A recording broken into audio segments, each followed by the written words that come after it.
Okay, well, good morning, everyone. I'm Mary Preenon. I'm the Director of Communications for the Hudson Gateway Association of Realtors, and welcome back to our Breakfast with Benefits program. We've been on a little hiatus for the summer, but I am excited that we are back for the fall. We have a lot of really great programming, and we're going to start out with our friends at Waverly Pest Control, and they're going to be talking about how you can keep a deal from being killed by wood destroying insects. So without further ado, I'd like to introduce Mike Robinson along with Cher. And ladies and gentlemen, take it away. Well, thank you, Mary. Thank you. How are you? I'm Mike Robinson, Waverly Pest Control, CEO and founder. Started about 30 years ago.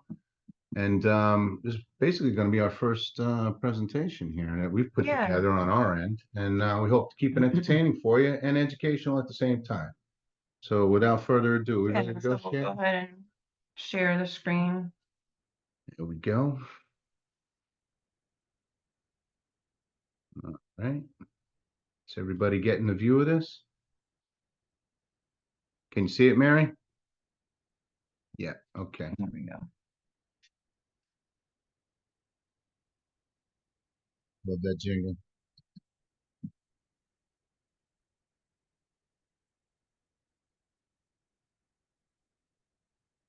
All right. Well, again, I wanted to thank everybody for coming on.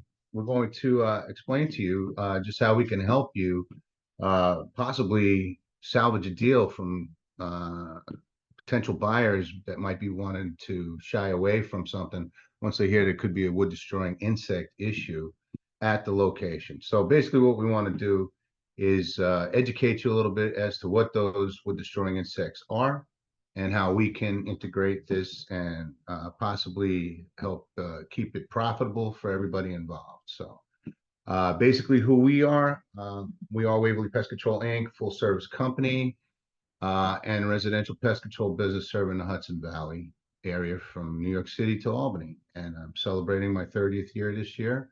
I have Cher Bannon here with me. She is our commercial consultant. And we are located in the beautiful Hudson Valley, Wapager Falls area. Can you just jot that a little bit? I cannot read it. You cannot. No. All right. Well, basically, what we want to do is we want to educate each and every person that gives us a call, has us come out by doing an inspection. First off, evaluate a plan of how we're going to remedy an issue. Implement that plan, and then remediate all potential pest control issues safely and effectively. That's first and foremost.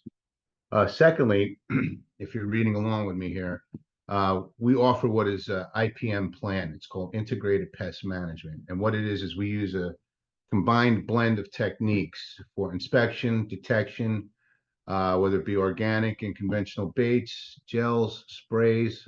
It's a complete arsenal in combination together to eliminate or control a particular pest issue. We utilize every tool that's available to us here in compliance with New York State DEC. And our mission, which combines all of these tools and methods together, are proven extremely effective at controlling and reducing any pest control issues. We're just making a couple of adjustments. Yeah, here. sorry. I got to move things around on the screen. She's my sidekick. Okay. So, Waverly PC services, they include commercial, residential, industrial, private homes, apartments, schools, hospitals, municipalities, food processing, farms, restaurants, and more. So we've been around for a while doing this. I've actually been in the business since 1984, first 10 years getting my own personal education in the business and becoming certified and educated in this field. Part of what it is that we do is we're part detective, we are part therapist, we are part problem solver, and it's a combination of all types of hats that we wear through any given situation. So without further ado, we're going to move forward here and explain a little bit more about what wood destroying insects are, especially in our area of the Hudson Valley. So primarily we're dealing with 4 different types of wood destroying insects. It's usually termites, powder post beetles, carpenter ants, and carpenter bees. And I'm going to give everybody a brief education on what they are, what they do, and why they are a nuisance to our area. Other insects that we do control, obviously being a full service company, would be ants, bees, wasps, hornets. You can read the list there. So we are certified to handle all of those, but particularly what we're here for you today is really to educate you on the four main issues that are usually flagged when an inspection is done either by a home inspector or by a termite company to decide what is going on at this particular location. And by educating you, you can educate potential buyer on what to understand and expect. First off, the number one issue that everybody's concerned about is usually termites.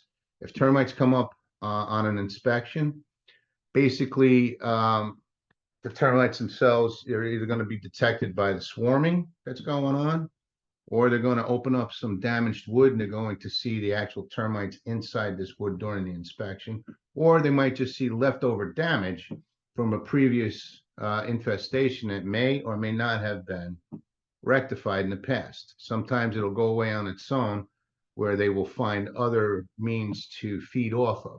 And what I mean by that with termites and why they're in the structure in the first place, let me back it up a little bit. First of all, termites have been around for millions of years. They are nature's way of taking all of the fallen trees in the forest and breaking it down and turning it back into compost, which is dirt, high-grade soil. So basically, they are nature's little compost energizers. And what happens is when a developer comes into a location and they decide to develop that property, they're going to clear all the trees out of there. They're going to level it all out and grade it all out, and they're just going to replace all those trees with more dead trees, because that's what all the lumber is made out of that constructed that property normally. So you're just replacing their food source with the same exact food source. They don't know the difference. They're just feeding off of this because that's what they're attracted to. So normally they're underground,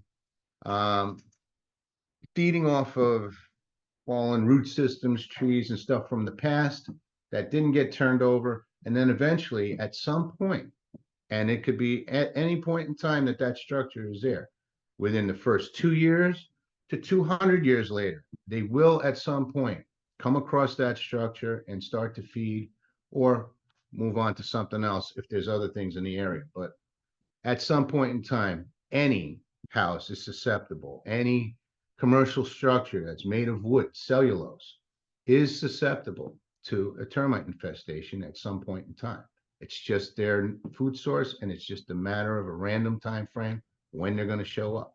So trying to explain that to somebody that wants to invest $3, $4, $500,000, $1 million on a property, a lot of times they don't want to hear that.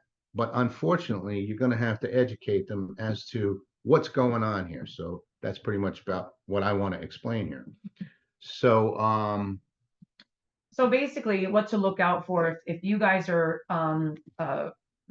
about to list a property or you're going to show a property, there's some things that you can look out for. A lot of people will mistake termites for ants, flying ants. People will think that that could be carpenter ants or termites.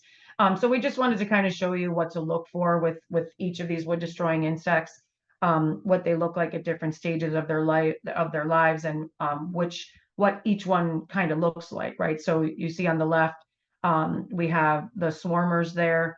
You can see the things to look out for and what exactly they look for. They have 2 sets of wings that are the same size, and they only have 2 body segments instead of 3 like an ant would have.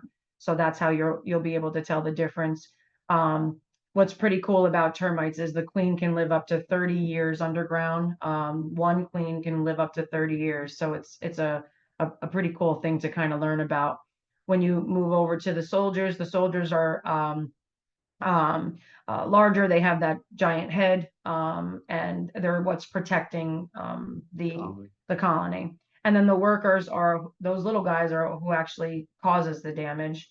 And as you can see, they have like that pale yellowish kind of beige color, 2 body segments, and they do not have wings.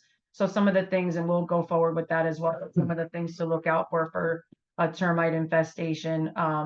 is mud tubes, which we'll show you what that is, or piles of wings. Mike was explaining that. And wood damage. And obviously wood damage, Yeah. yes, but if you see little piles of wings, the swarmer's job is to go out and reproduce.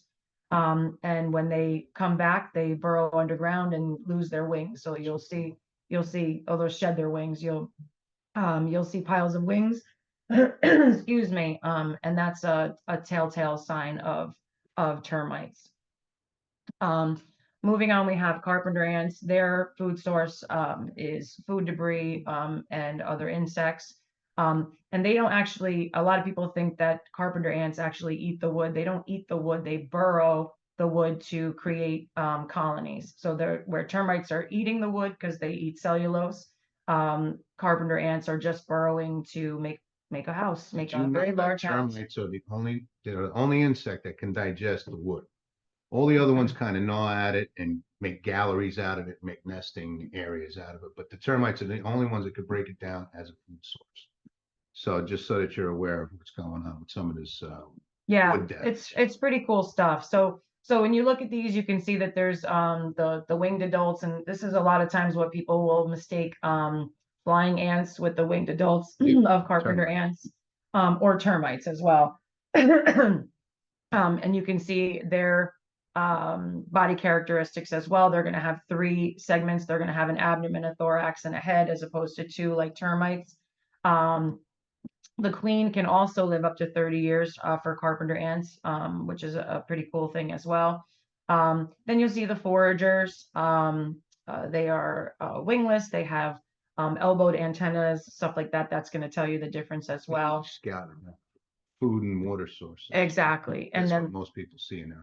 yes, and then the workers, you'll see they have the mandibles at the head, and that's what's actually burrowing into the wood to make Those the galleries. colonies, the galleries. Yeah, they pick apart each little piece and they spit it out. So a lot of people might sometimes notice piles of sawdust. They can have somebody come by here with a drill and drill it out. It's actually carpenter ants Right, just dropping exactly. it. It's piling up. So And we have an image of what that looks like as well. Another wood destroying insect is called the powder post beetle. These guys, they do also eat the cellulose, wood and paper. And these guys, it's not so much a colony, but you'll see where they kind of make little pinholes. they make little pinholes, and they emerge. and what they're doing as well is they're laying larvae in those pinholes. Eggs. Yeah. Eggs that will turn into larvae that will obviously turn into adult powder post beetles. And you can see the different characteristics of them as well. And again, you'll see little like pencil holes basically with piles of sawdust because they're getting rid of the dust. They're They pushing make the it dust look out like of the Swiss holes. cheese. Exactly, Yeah, exactly. I've seen people So- actually take some of that damaged wood and refurbish it because they want the holes in it. Yeah, And they'll make furniture. yes, It's absolutely. crazy, like old barn wood and stuff. You'll see that that's where they're common as well. They will be in old antique furniture and stuff Mhm. because it's been around for so long and it's a very dry wood, so it's easy for them to get into. And last but not least. And then we have carpenter bees. Carpenter bees, what's different about carpenter bees is they're not like regular bees where they tend to swarm or live in a colony. Carpenter social. bees are solitary critters. Correct. And what you'll see with them is just single holes, round holes, or sometimes a little oblong holes, Okay, yeah, pinch. about a half inch. And they're doing the same thing where they're just burrowing. They're not eating the wood. They're burrowing it out to lay eggs, to have them turn into pupas, and obviously have them turn into adult bees, adult carpenter bees anyway. So some of the signs that you'll see, I mentioned the termite mud tubes. You'll see these going up walls. You'll see these in basements along the floor. You'll see them sometimes off the ceiling. They kind of look like pencils hanging off the ceiling. They'll come down like tubes right off the ceiling. Yeah. Realize that there's nowhere to go and they go back up. Right, exactly. And Can I so interrupt for a second? yes, The reason why they construct these mud tubes, which is an easy detection for somebody going in to do an inspection, is that they have to maintain a certain temperature and a certain moisture. So if not, they'll dry out. So they die off, and that's why they construct these mud tubes, which they make, and they look like little mud veins going up and in. all throughout the wood that they've eaten, damaged, or trying to get to over a rock or a cinder block in Yeah. some sort of structure. So that's what the reason is for those tubes. Yep. And then you'll see the carpenter ant tunnels. Again, this is just something that they're burrowing out the wood to make an ant colony, basically to lay eggs and Set up shop. set up shop, Yeah. exactly, and have many more babies. So you'll see the picture that's there. That's definitely the telltale sign, and you will see piles of dust as well, because again, they're not consuming the wood, they're just spitting it out and getting rid of it. So you'll see wood pile or sawdust piles.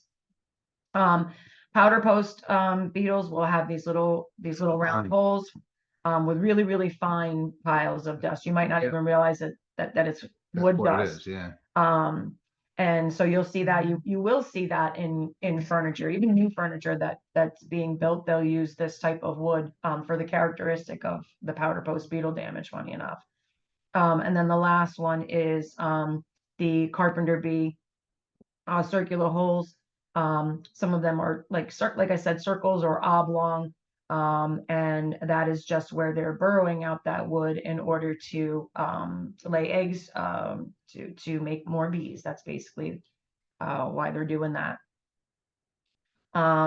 So obviously there's a lot of risk when it comes to wood destroying insects, when it comes to cost and stuff like that. But where a pest control company comes in, and specifically us, is where we can help you is, obviously if you go to show a home and you find out that the home does have any kind of wood destroying insects, it doesn't mean that the deal has to stop dead in its tracks. Obviously, you guys know that the homeowner, the seller, is responsible for the cost of remediating the issue usually. But where, somebody like Mike can come in, or one of Mike's guys can come in, even meet with your client to kind of put their mind at ease with wood destroying insects, to say, hey, this happens, it's gonna happen, like Mike just explained before. Yeah. It most likely is going to happen at one time or another in most homes, just because they're underground and they found a food source above. Or a nesting But source, yeah. or a nesting source, right? But Insurance won't cover it. no, and your insurance won't cover it. But Mike can kind of put your clients' minds at ease to say, like, hey, this can be taken care of. We can fix this, and as long as obviously it didn't get too far with damage, it might not even need to be anything that needs to be replaced or redone. We just need to take care of the issue. So Prevention. calling somebody in can definitely help you save that deal, instead of your client freaking out and saying, no, I'm done, let's move on to something else. It's not always necessary to do that. So obviously, the thing is, Ways of prevention. yeah, the things for us, even as us as humans and homeowners, to know how to prevent this stuff from happening is to have yearly pest control inspections on your home. If you're not doing that now, you should. And you can give us a call. We can do that for you guys as well. Moisture elimination in your basements, venting and sealing your basements, attics, stuff like that. And then any kind of wood to soil elimination. So if you, you'll see like some of the old homes, the wood, old decking is sitting right on the ground, not having any kind of concrete footings or anything like that.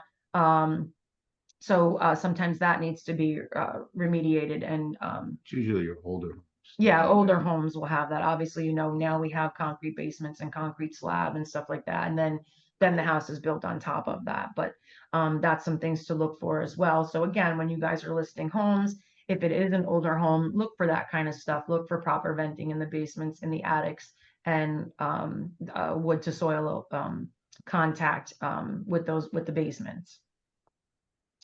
So if you guys need us, we do offer, most of the times we can do same day inspection. So I know sometimes it creeps up on you where like all of a sudden you're like, oh my gosh, we're closing in 2 days and we need a termite inspection. We will most likely be able to accommodate same day inspections for you guys. The report will go right out immediately to an email. As soon as the guys get back in their truck and finish up the inspection, it gets sent right to your email immediately. Photos and Photos, all of that stuff. Yeah. So if you need it for your bank, we can get it to you guys ASAP for the most part. Along with the National Pest Management Association -33 form that everybody usually needs for the closing to go to the mortgage company or the financial company that's handling. So that's something we can handle fairly quickly for you. Okay. And then just because it's cool, Mike and his team has won Best of the Hudson Valley for 3 years in a row. Yeah. And that's an amazing accomplishment for a local company. Mike starting it from the ground up 30 years ago. It's a pretty cool accomplishment for people even to know him enough. For enough people to vote for him 3 years in a row is pretty cool, and it's a great accomplishment. That is the team, and this is the team up close. Obviously, you have Mike is the big boss man there. If you guys do call the office for any appointments, you will likely speak with Christine, Cheryl, or Barb. Again, my name is Cher, and I am the commercial account executive. We have Mike's Uncle Joe, who also works for Waverly, doing whatever Mike needs him to Usually do, basically. Yeah. And then you have John Schiavo, who is our field manager. We have Lila, who is our little pest control therapist. She's our office dog. And then you see the whole team of everybody that will take care of your issues. So just so you can kind of see who everybody is and put a face to names. Looks like Lila's the most important one there, huh? Lila is the most Well, she important thinks one, so. actually. And actually, she's not here today, but she is the most important one. As soon as Oh, she greets everybody as soon as they come in the door. There's not a person she doesn't like. She's just the coolest Well, little there's thing one ever. or two, yeah. Well, that's true. That's true. But that is pretty much it. There's our contact information. And if you guys want, I can email this presentation to you, Mary, if you want to get this out. Sure, that'd be great. And we're also recording this, and we'll send Okay. it out Great. to, and everyone here, and then all those that weren't able to attend today as well. Okay. Okay. Did anybody have any questions so far? I have a question. This is Teresa Loya. How are you? Thank you so much for the thorough presentation. Amazing. Thank you. Question is, up to where in New York do you cater to? Well, we handle from pretty much around the Bronx line down in lower Westchester, New York, all the way up to the Albany area. So Okay, it's great. So pretty- you also pretty do broad. It's along the Queens? Hudson River area. So it's basically in New York. So that's where we're certified to treat. So you also do Long Island, Queens? My office is in Wapager Falls, which is around the Poughkeepsie area of the Hudson Valley. She said, do you do Long Island Queens? Oh, yeah. Yeah, we do it. We do go down that far. And Lower Westchester. Amazing. Thank you. Yep, Thank We you. do. Good morning, Stephen Horton. I have a question. Thank you so much for that education on the insects, a little bit about the anatomy, biology. Very, very Sure. helpful. Have a question about once a pest is identified, how do we go about identifying the extent of any potential damage? Do you work along with someone, or do you show up with your claw and start opening up drywall and things of that Well, nature as well? Basically, any of the inspections that we do are all visual inspections, and it's just documented in the inspection reports. Unfortunately, we don't have detection behind the walls, so it's all documented between written, verbal, and then also photographs. So if you yourselves have any doubts or any questions about what you're looking at or viewing, or if somebody that potentially wants to buy has questions about it, you can always just take a photo, send it to us. We can ID it for you usually, as long as we got a clear picture. Or we could set up an appointment to come do the inspection. That'd be the best way to And do so it. you're out, just so that I understand, you're also asking how you guys can tell the extent of the damage, correct? Correct. Well, sometimes it's all what we could see visually without ripping stuff open. Sometimes we can get information from the home inspector, and they're gonna go through doing the same type of inspection. But nobody's gonna know to any degree unless somebody's doing renovations, just how bad or how far back that's gonna go. So without knowing, unless there's been previous issues in the past, if they've had remediation done in the past, it's kind of like a guessing game, unfortunately, until you open it up. And that would be something that, a contractor would Contractor come would have in, to do, would come yeah. in and do. Yeah. Very good. Thank you. Yep.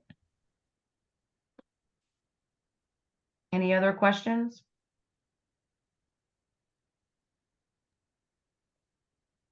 Okay, Alright. so, I on had a another quick- I note, had a quick question for you, if yep, you go don't ahead. mind. Is there any areas of our region that are more susceptible to this type of invasion? Or does it matter? Yeah, mainly it's from my experience and even talking with other pest control companies. Years ago, it was because of the dense population of the Westchester County area and the counties on Long Island because of dense population and how many structures were constructed over the last 100 to 200 years. Those areas seem to have been more susceptible to dealing with termite issues and wood destroying insects than your upper areas, because this area we're in now along the Hudson River, further up to Albany, is now becoming like the upper suburbs of New York City, basically. So you have more spread out property up here, but they're still susceptible to the same issues. It's just a matter of time. But yeah, to answer your question, it's been the lower suburb counties that have had more issues over the years than the upper suburb areas. So it tends to be the areas with more Dense structures. population, Right, yeah, more because structures, more Interesting. people. there were termites Yeah. underground and now they're coming up and the only food source for them is Somebody's buildings. house, yeah. Because sure. there's no trees, there's no forest, there's no, land. Right. Okay, thank you. Great Yeah. presentation. Well, thank you. So also, just so that you guys know as well, if you guys needed us for anything, Mike also handles any kind of pests, relocating critters and stuff like that. If you have Wildlife, something, usually. yeah, wildlife relocations and stuff like that. I know a lot of people, they think pest control or exterminators that these guys just run around with flamethrowers, right?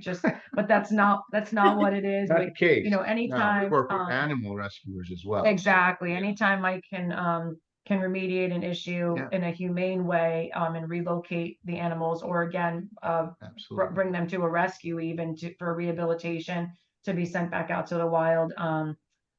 Mike and his team will always Yeah. make sure of that too. So, one of the a cool story that I know, and I'm new to pest control as well, but when I had first started, they were trying to get squirrels out of somebody's attic, and they put what's called one-way doors up in the attic, so that the squirrels can get out, but they can't get back in. And the homeowner noticed that when he went upstairs to check, that there were babies up in the attic. And so Mike and his team got there, removed the one-way doors to let the mama back in to raise her babies.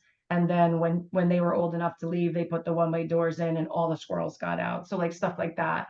I just want you to know that Mike and his team are, they're really good guys. They're, make sure that they can do everything they possibly can in a humane way as well. Great. Okay. We got one more part of this presentation. for Okay. you. So, yeah, so. It's gonna be Name That Critter. You heard Name That Tune. Well, it's Name That Critter. So we want to make sure that you're paying attention. So we're going to. Mary, how do I get rid of this black bar at the top here? I don't, I would make it full screen. Just make I it full can't. screen. Just bear with us for a second. We're just trying to get this ironed out for you, but we got a really cool presentation. But we can see it, so. Yeah, I just got to switch to another one. I'm just going to stop this screen share for just a sec. Okay. Okay. There we go. Can they do it? All right, hold on. Can they see that? Yeah, they will in just a sec. Okay. Okay. So we figured we'd have some fun with you guys and have a little game called Name That Critter and see what you guys learned along the way. If you guys want to unmute your microphones and yell out whatever if you know the answer of what these critters are, we'll just have a little fun with this. So this is about 3/4 of an inch to an inch long, black and yellow with a shiny black abdomen and yellow and orange or white hairs on their thorax. What is this, guys? Carpenter B. That's a bee. carpenter There you bee. go. That's right. That's an adult carpenter bee, obviously. Less than 1/4 inch long, tube-shaped bodies, reddish brown to dark brown, short clubbed antennas, 2 sets of wings with one being the heart protective set. What is this, guys? beetle. That's, Powder yeah, post so your beetle. your powder post beetle. And then this one being elbowed antennas, dark brown, red, black, or yellow with a heart-shaped head. Ant. Yes, so this is your worker carpenter ant. This is the guy you could see by the mandible that he has there. He's the guy that chews the wood apart. So he's the one to look out for. That's an adult carpenter ant. This is a marsupial. A lot of times people think that possums are bad. I just gave away the answer, but these guys eat ticks like crazy, man. So if you have them in your yard, not a bad it's thing. not a bad thing. Let them do their thing. They're your cleanup crew for any kind of unwanted critters. Obviously, in your yard, they are not aggressive, and they do play dead when they're scared, and that's where the phrase "playing possum" came from. But yeah, so don't be afraid of possums. Let them do their thing. Let them take care of your ticks for you. That way you don't have to hire a company to come and spray your yard. You got a We can possum. relocate them but- if, you know, they're yes. becoming a pest for you, so. But we can do that, too. yes, Mike can absolutely relocate. Where do you relocate all your critters to? You really wanna know? Yeah. My ex-wife's house. No, No, No, kidding, we're just joking. No, just kidding. She got a heck of a skunk population, I'll tell you that. Oh, no, just kidding. All right. So this one found out in outdoor areas by pools and indoor areas around moist wood. This critter has 2 sets of wings with one set smaller than the other, elbowed antenna, black or brownish in color, and 3 primary body segments. What do you guys think this is? that's a carpenter ant, but I forget which one. So it's actually just a flying ant, and that's why I it's a wanted to put this reproductive. in here. Yeah, it's just the flying ant. It is not a carpenter ant. Mhm. And so you will kind of confuse these sometimes for Mhm. for the reproductive carpenter ant. So I just wanted to kind of let you guys know that it can be confused. So if you guys see these in any homes that you're going to list, possibly, or that you're going Take a to show, yep, take a picture. Send it to us. Yeah, absolutely. You We'll can see ID it the for you. email in the presentation that we did prior. And we'll tell it to him again. It's MR Waverly, Yes. number 2 at at gmail.com. Send it Just over send and it say, over. hey, I'm looking to list this house, or you know, we're showing this home and we saw this bug. What is it? Yeah, we'll help you out. We'll absolutely help you out with that. We'll let you know if it is something to be concerned if you need to have an inspection done, or if it's just no big deal. That's nothing to worry about. Next. Next is, I think these are some cool facts. In this critter, their teeth never stop growing. They are excellent swimmers. They are social creatures. That's actually why they make pretty decent pets. They can survive falls from pretty good heights. Great climbers. Yeah. Great climbers. They have poor eyesight, but a great sense of smell and hearing, and they like to cook. What is this, guys? They like to cook, huh? Watching a lot of Disney over there. Yeah, so this is just a Norway or brown rat. These are common in New York State. They're very common, obviously, down in New York City. And they like the same things that humans like, so you'll always find them around and stuff. That Food humans and do. yes, We exactly. have dumpsters. Yeah. Next, again, this is the soft exterior. That they will look like larvae, and I think that's what Or kind yeah, of- people mistake them for Yeah. maggots sometimes. exactly. You'll but think they're that they're actually the maggots worker because they're term. so small. You really Oh, I can't gave it see. away. Sorry. You can't see the definition of what they actually look like because they're so small. So people will think that they're maggots in the walls. Mhm.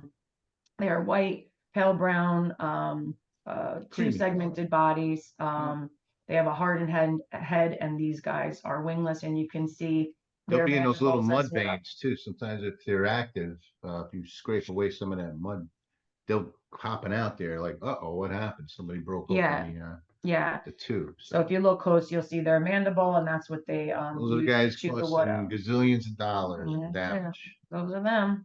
So that is a worker termite. Also, Mike wanted to just, you know, a lot of people are terrified of snakes around here. Yep. The way you're going to know a garter snake, they do have Their sides can be different, but they will always have a yellow, prominent yellow line down the center of their back. So if you see a snake that has that prominent yellow line down their back, it is a garter snake. And these guys, there's nothing to worry about with these guys. Non-venomous. Non-venomous. And they're usually much smaller than your average snake in the area. Yeah. In our areas, especially the Hudson Valley, we got the Adirondacks, we have the Catskill Mountains, and a lot of hikers go out there. Usually, and they'll come across snakes on the hiking trails, but there's only like, I think 2 or 3, maybe 4 that are actually venomous in this area.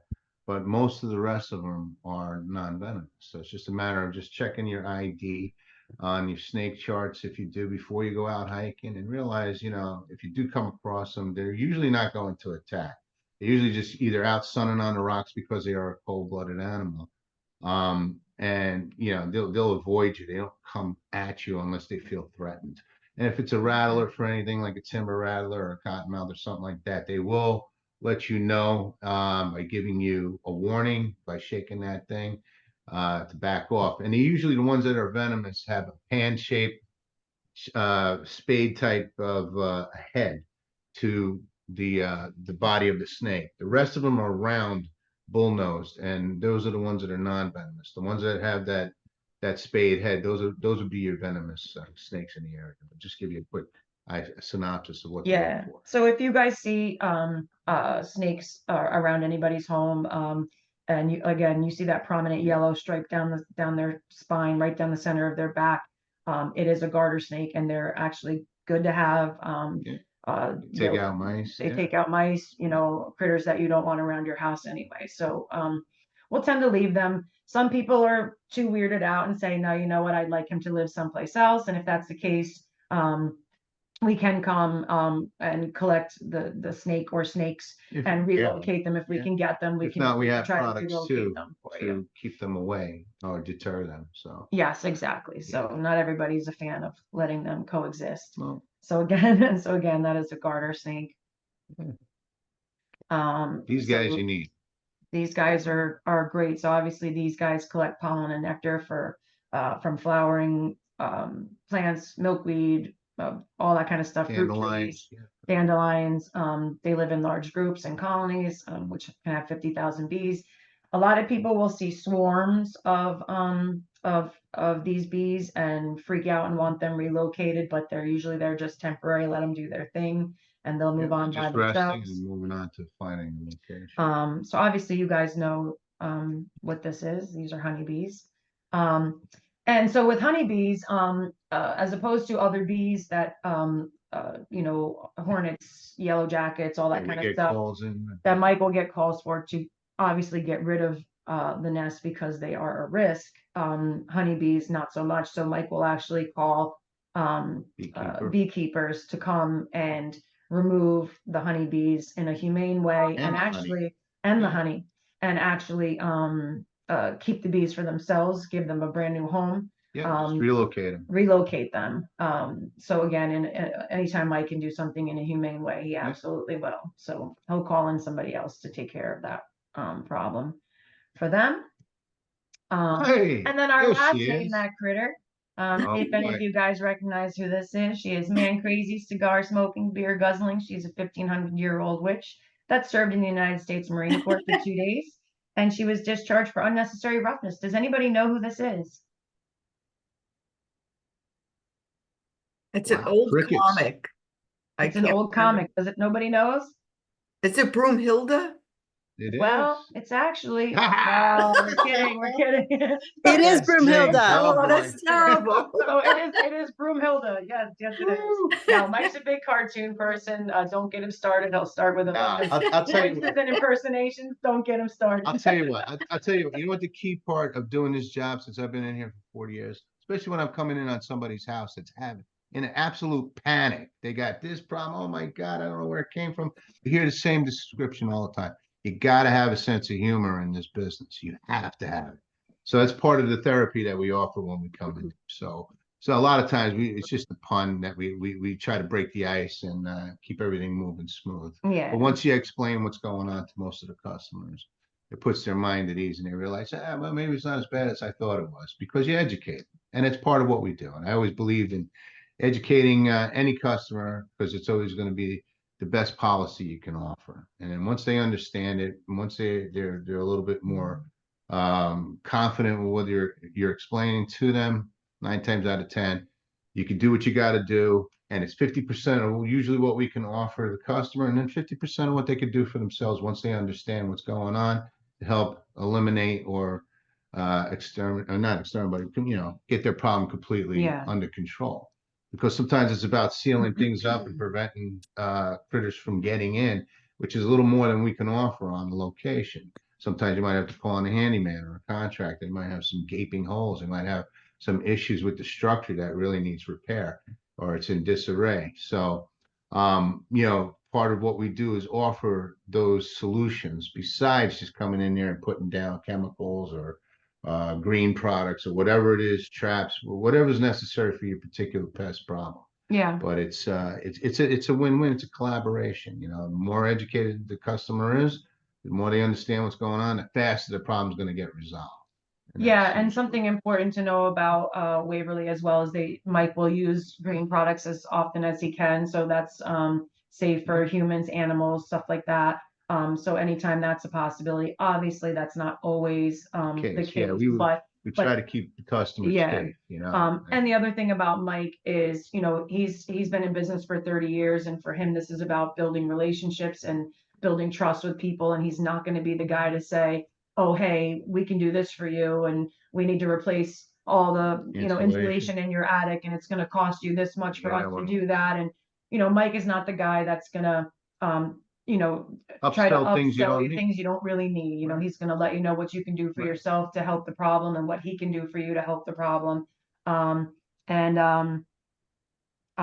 great. Thank you. Thank you for saying that.